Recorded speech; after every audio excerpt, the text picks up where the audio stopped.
तो last episode के and पे हमने देखा था कि सेवंथ अपोस्टल जो थी अपने साथ वहां पर बहुत सारे वॉरियर्स को लेकर आती है और वो सभी वॉरियर्स जो होते हैं अटैक करने के लिए बिल्कुल रेडी होते हैं। और सेवंथ अपोस्टल कहती है कि हम लोग जहाँ पर रूइन फोर्ट्रेस सेक्टर के फ्यूचर को डिस्ट्रॉय करने के लिए आए, यानी कि वो जहाँ पर जॉन को मारने के लिए आए हैं। और इसी के साथ ही वो अपने डैगर को सामने की तरफ थ्रो करती है। वो एक पॉइजनस डैगर होता है जो कि हमारे जॉन की तरफ आगे बढ़ता है, लेकिन जॉन उस डैगर को अपनी तरफ आता हुआ देख लेता है और अपनी तलवार के साथ उसको ब्लॉक करता है, साथ उसे हाथ में पकड़ लेता है। तो जब हमारा जॉन उसे अपने हाथ में पकड़ता है उसे वहां पर अजीब सी एनर्जी महसूस होती है। तो वो कहता है ये क्या है, ये तो बहुत ही अजीब सी आर्ट है, लगता है जैसे यहाँ पर अपोस्टल ने किसी स्पेशल आर्ट को यूज करते हुए इसको फेंका है। तो इसी के साथ उसे वहां पर शावलिन के मॉन्क की बातें याद आती है जो उसने धार्मा की उसे बातें बताई थी। उन बातों के अंदर से उसे यहाँ पर ये सब कुछ पता चलता है कि इसके ऊपर यहाँ पर स्पेशल ब्लड इनकांटेशन को यूज किया गया है, यानी स्पेशल स्पेल्स की मदद से यहाँ पर इस ब्लेड के ऊपर पॉइजनस आर्ट्स को यूज किया गया है। तो इसी के साथ ही हमारा जॉन जो होता है वो कहता है कि ये कमीनी तो यहाँ पर स्पेशल आर्ट्स को यूज कर रही है, जो लोग मैजिक आर्ट्स को यूज करते हैं। तो जॉन इसी के साथ उसी के डैगर को उसकी तरफ फेंक देता है और उसे कहता है कि मैंने जहाँ पर तो ये सोचा था कि तुम्हारी ब्लड फ्लेम कल्ट के लोग इससे ज्यादा कुछ कर सकते हैं, लेकिन तुम तो यहाँ पर बहुत ज्यादा कमजोर निकली। जबकि इसी के साथ ही हमारा जॉन उसने बड़ी आसानी से उसकी टेक्निक को काउंटर कर लिया है। तो इस बात से अपोस्टल भी काफी ज्यादा एक्साइटेड हो जाती है। वो नीचे झुकती है, अपनी उस ब्लेड को उठाती है और कहती है लड़के तुम कुछ ज्यादा ही क्यूट हो, तुमने मेरे पहले अटैक को तो काउंटर कर लिया, लेकिन मुझे लगता है कि तुमने यहाँ पर शावलिन की मार्शल आर्ट्स को सीखा है, इसी वजह से तुम्हें यहाँ पर पता था कि मैंने कौन सी आर्ट को यूज किया है। हमारी ब्लड आर्ट्स और शावलिन की आर्ट्स तकरीबन एक जैसी हैं, लेकिन यहाँ पर इन दोनों के बीच में एक बहुत बड़ा लेवल है। हमारी ब्लड आर्ट्स जो है वो शावलिन की आर्ट से ज्यादा बेहतर हैं। और इसी के साथ ही अपने लोगों से कहते हैं आगे बढ़ो, सभी को मार डालो। और बड़ी तेजी के साथ खुद यहाँ पर उस ब्लेड को लेकर अटैक करने के लिए आगे बढ़ते हैं जॉन को मारने के लिए। लेकिन इस बार कमांडर जिनमा उसके सामने आ जाते हैं और अपने ब्लेड के साथ उसके अटैक को ब्लॉक करते हैं और कहते हैं कि तुम्हें यहाँ पर इस बच्चे तक पहुंचने से पहले मुझसे फाइट करना होगी। जबकि सेवंथ अपोस्टल उसे कहती है कि कमांडर क्या तुम्हें वाकई में लगता है कि तुम यहाँ पर इस लड़के को बचा पाओगे, तुम कब तक इस लड़के को बचा पाओगे। और इसी के साथ ही कमांडर से कहते हैं अपनी बकवास बंद करो, और वो अपनी स्पेशल आर्ट के साथ उसके ऊपर अटैक करता है, जिसकी वजह से वो जंप करते हुए पीछे की तरफ बैक फ्लिप करती है और जाकर दीवार के ऊपर चढ़ जाती है और अपने लोगों से कहती है अटैक करो।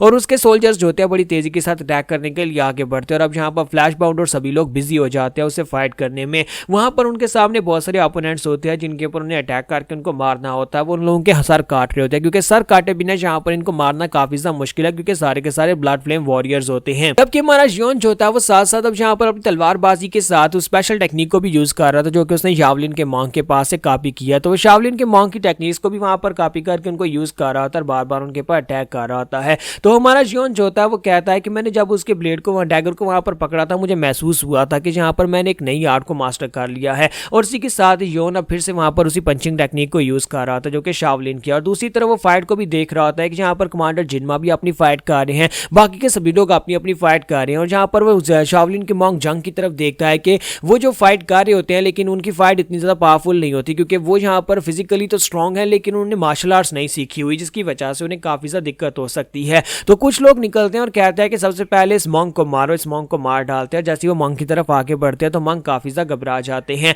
तो वो मॉन्क के करीब पहुंचते हैं अटैक करने के लिए, लेकिन इसी के साथ ही हमारा जॉन आगे बढ़ता है जाकर उस मॉन्क को बचाता है। वो अपनी तलवार के साथ उन लोगों के ऊपर अटैक करके उस मॉन्क जंग को बचा लेता है और साथ ही वहां पर उसे किक मारता है और एक बार की गर्दन काटकर उसे पीछे की तरफ फेंक देता है। तो जब हमारा जॉन वहां पर मॉन्क को बचा रहा था तो मॉन्क जंग वहां पर सोच रहे होते हैं कि मुझे ये तो पता है कि ये लड़का एक्स्ट्रा ऑर्डिनरी है, लेकिन मैंने यहाँ पर इसकी पहले इन सारी मार्शल आर्ट्स को नहीं देखा था जब इसने वहां पर उस लिटिल डीएडी मॉन्क के साथ फाइट की थी। अब यहाँ पर ये अपनी रियल फाइटिंग स्पिरिट्स को दिखा रहा है, रियल फाइटिंग स्ट्रेंथ को दिखा रहा है। तो ये एक बार से नेक्स्ट सीन में दिखाता है कि शावलिन मॉन्क और जॉन दोनों यहाँ पर घोड़े के ऊपर बैठकर आगे की तरफ बढ़ रहे होते हैं। तो यहीं पर वो बैकग्राउंड का सीन दिखाता है जहाँ पर कमांडर जिनमा ने उन लोगों से कहा था कि यहाँ पर फाइट को जीता नहीं जा सकता, यहाँ पर बहुत सारे लोग हैं, इसलिए हमें यहाँ पर से निकलकर जाना होगा, हम सभी को यहाँ पर से भागना होगा। कमांडर जिनमा सभी लोगों को वॉइस ट्रांसमिशन से मैसेज भेजते हैं और कहते हैं कि सभी लोग तुम्हें पता है कहां पर जाकर मिलेंगे, अलग अलग डायरेक्शन में भागो और हम सभी लोग हिवनली स्वॉर्ड क्लैन में जाकर मिलेंगे। और वो सभी लोग वहां पर से अलग अलग डायरेक्शन में भागना शुरू कर देते हैं। और हमारा जॉन जो होता है वो शावलिन के मॉन्क जंग के साथ वहां पर से आगे बढ़ता है। उन्हें यांगजी रिवर को पार करके जहां पर से हिवनली स्वॉर्ड पैलेस की तरफ जाना होगा। तो वहां पर पहुंचने के बाद हमारा जॉन कहता है कि हमें एक बोट चाहिए होगी।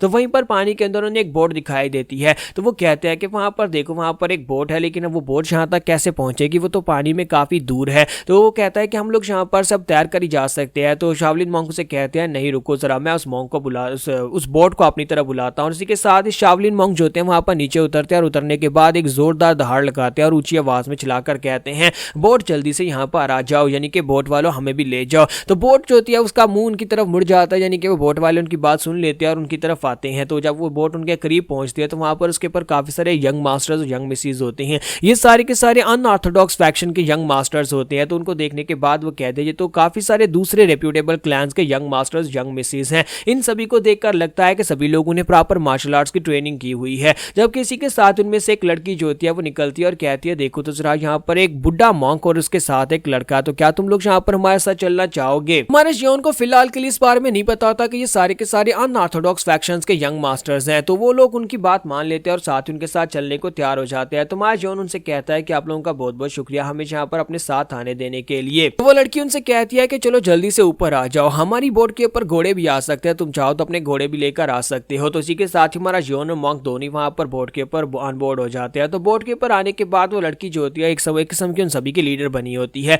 तो वहां पर आने के बाद हमारा जियोन जो होता है वो कहता है देखो तो यहाँ पर कितने सारे लोग हैं, ये सारे के सारे तो अलग अलग सेक्टर से हैं। तो वो लड़की जो होती है उसे अपना इंट्रोडक्शन देते हुए कहती है कि मुझे स्वॉर्ड फ्लावर कहते हैं, ये मेरा टाइटल है, मैं तुम्हें ये तो नहीं बताऊंगी कि मैं कौन से सेक्टर से हूँ। तो हमारा सियोल भी हमारा जियोन जो होता है वो कहता है कि इसका मतलब यह है कि ये लोग वाकई में अनऑर्थोडॉक्स फैक्शन से ही हैं। फिर से एक लड़का जो होता है वो जियोन से कहता है कि तुम्हें देखकर लगता है कि तुम रूइन फोर्ट्रेस सेक्टर से हो। तो वो कहता है हाँ मैं रूइन फोर्ट्रेस सेक्टर से हूँ। तो इसी के साथ ही उसे कहता है लेकिन तुम्हें यहाँ पर इस रिवर को क्रॉस करने की इतनी भी क्या जल्दबाजी है? तो जियोन उसे कहता है कि यहाँ पर पास ही के गांव में ब्लड फ्लेम कल्ट के कमीने लोगों ने हमारे पर अटैक किया था, इसी वजह से हम लोग वहां पर से जा रहे हैं। तो हमारा जियोन कहता है कि मैं वहां पर बैठा इन मॉन्क्स की टीचिंग सुन रहा था लेकिन उस वक्त हमारे पर अटैक हो गया। तो ये बात सुनने के बाद वो लोग उसे कहते हैं अच्छा तो यहाँ पर इसका मतलब यह है कि तुम लोग ब्लड फ्लेम कल्ट के लोगों से भाग रहे हो, ब्लड फ्लेम कल्ट के लोग तो हमारे ही साथी हैं। तो अब ये सभी लोग जो होते हैं अपनी तलवारें लेकर उठकर खड़े हो जाते हैं और कहते हैं कि ब्लड फ्लेम कल्ट के लोगों को अगर यहाँ पर तुम्हारे जैसे एक बच्चे और एक शावलिन मॉन्क के सर पेश किए जाए तो मुझे लगता है कि वो लोग बहुत ज्यादा खुश हो जाएंगे और हमारी वैल्यू पहले से काफी ज्यादा बढ़ जाएगी। जबकि स्वॉर्ड फ्लावर भी कहती है कि हाँ ये बहुत ही परफेक्ट टाइमिंग है, अगर हम लोग यहाँ पर तुम्हें पकड़ लेते हैं और तुम्हें पकड़ने के बाद यहाँ पर या फिर हम तुम्हें यहीं पर मार डालते हैं, तुम्हारी बॉडीज को पानी के अंदर ही डिस्ट्रॉय कर देते हैं और तुम्हारे सर काट कर उनके पास ले जाते हैं तो हमें इससे काफी फायदा होगा। तो मास्टर जंग कहते हैं कि अमिताभ ये लोग तो यहाँ पर कमीने निकले। तो मास्टर जॉन कहता है हाँ देखकर ही पता चल रहा है। तो स्वॉर्ड फ्लावर उसे कहती है कि तुम लोग यहाँ पर इस बात से डर क्यों नहीं रहे, हम सभी लोग यहाँ पर तुम्हारे खिलाफ अपनी तलवारें लेकर खड़े हैं। जब किसी के साथ ही वहां पर दिखाते हैं कि एक लड़की जो होती है हमारे जॉन के पास से गुजरकर जा रही होती है। जब किसी के साथ स्वॉर्ड फ्लावर जो होती है वहां पर से अपनी तलवार को घुमाकर उसके ऊपर अटैक कर देती है। हमारे जियोन को डराने के लिए वो उस लड़की को मारने की कोशिश करती है, जबकि हमारा जियोन जो होता है उस लड़की का बाजू पकड़कर उसे खींचकर उसे बचा लेता है। उसे बचाने के बाद हमारा जियोन कहता है कि तुम लोगों को यहाँ पर इंसान की लाइफ की कोई कदर नहीं है, तुम यहाँ पर सिर्फ मुझे डराने के लिए इस लड़की को मारना चाहती थी। और इसी के साथ ही जियोन अपनी तलवार लेकर बड़ी तेजी के साथ आगे बढ़ता है, अपनी रेडिएंट स्वॉर्ड आर्ट को यूज करते हुए स्वॉर्ड फ्लावर के ऊपर अटैक करता है, स्वॉर्ड फ्लावर की गर्दन काट देता है। तो एक ही झटके में हमारे जियोन ने वहां पर स्वॉर्ड फ्लावर को मार डाला जो कि बाकी सभी लोगों की लीडर बनी हुई थी, तकरीबन वो सभी से ज्यादा स्ट्रॉन्गर थी। तो इस बात से हमारा जियोन उन लोगों से कहता है कि अब यहाँ पर हम अपने मुंह बंद करके चुपचाप साइड के ऊपर बैठे रहो वरना तुम सभी लोग भी इसी तरह मरने वाले हो। यहाँ पर हमारी एपिसोड 42 का एंड होगा।